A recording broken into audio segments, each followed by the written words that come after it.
ഒരു പെൺകുട്ടിയിൽ 8 വയസ്സിന് മുമ്പ് വരുന്ന പ്യൂബർട്ടൽ ചേഞ്ചും അതുപോലെ ഒരു ആൺകുട്ടിയിൽ 9 വയസ്സിന് മുമ്പ് വരുന്ന പ്യൂബർട്ടൽ ചേഞ്ചും എയർലി പ്യൂബർട്ടിയെ കരുതുന്നു. എയർലി പ്യൂബർട്ടിയുടെ ഭവിഷ്യത്തുകൾ എന്തൊക്കെയാണ്? ഒരു പ്യൂബർട്ടൽ ഇവൻ്റ് വരുമ്പോൾ ഒരു കുട്ടിയുടെ ഹൈറ്റ് കൂടി വരുന്നതായി കാണാം. പലപ്പോഴും ഇത് നേരത്തെ വരികയാണെങ്കിൽ പെട്ടെന്ന് കൂടി അതുപോലെ തന്നെ പെട്ടെന്ന് നിലയ്ക്കാനുള്ള സാധ്യതയുമുണ്ട്. അങ്ങനെ കുട്ടിയുടെ അൾട്ടിമേറ്റ് ഫൈനൽ ഹൈറ്റ് കുറഞ്ഞു വരുന്നു, ഷോർട്ട് സ്റ്റേച്ചർ വരുന്നു. അതുപോലെ തന്നെ ഒരു പ്യൂബർട്ടൽ ഇവൻ്റ് വരുമ്പോൾ കുട്ടിക്ക് അതിനനുസരിച്ചുള്ള പക്വത ഉണ്ടോ എന്നുള്ളത് വളരെ ഇമ്പോർട്ടൻ്റ് ആണ്.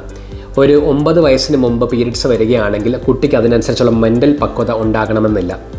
അതുപോലെ ഇങ്ങനെയുള്ള കുട്ടികളിൽ ബിഹേവിയറൽ ചേഞ്ചസ് വരുന്നു, ആൻസൈറ്റി, ഡിപ്രഷൻ, അഗ്രഷൻ എന്നിവയെല്ലാം കാണുന്നു. അതുപോലെ തന്നെ ലോങ് ടേമിൽ നോക്കുകയാണെങ്കിൽ എയർലി പ്യൂബർട്ടി വരുന്ന കുട്ടികളിൽ ജീവിതശൈലി രോഗങ്ങളായ ഷുഗർ, പ്രഷർ, കൊളസ്ട്രോൾ, അതുപോലെ തന്നെ അമിതവണ്ണം, പൊണ്ണത്തടി, PCOD എന്നിവ വരാനുള്ള സാധ്യതകളും കൂടുതലാണ്.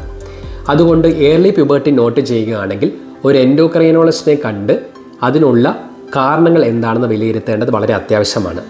അതുപോലെ തന്നെ ഈ പറഞ്ഞ പ്യൂബർട്ടൽ ഇവൻറ്റ്സ് റാപ്പിഡായിട്ട് പ്രോഗ്രസ് ചെയ്യുകയാണെങ്കിലോ, മെനാർക്കി നേരത്തെ വരിക 9 വയസ്സിന് മുമ്പ് വരികയാണെങ്കിലോ, അതുപോലെ കുട്ടിക്ക് ബിഹേവിയറൽ ഇഷ്യൂസോ സൈക്കോ സോഷ്യൽ ഇഷ്യൂസോ ഉണ്ടെങ്കിൽ നമുക്ക് പ്യൂബർട്ടി ഡിലേ ചെയ്യാനുള്ള ഓപ്ഷൻസും അതുപോലെ തന്നെ കറക്റ്റ് സമയമാകുമ്പോൾ പ്യൂബർട്ടി റീസ്റ്റാർട്ട് ചെയ്യാനുള്ള തെറാപ്യൂട്ടിക് ഓപ്ഷൻസ് അവൈലബിൾ ആണ്. ഇതിനൊരു എൻഡോക്രൈനോളജിസ്റ്റിനെ കണ്ട് ട്രീറ്റ്മെൻറ്റ് ഓപ്ഷൻസ് അന്വേഷിക്കേണ്ടത് അത്യാവശ്യമാണ്.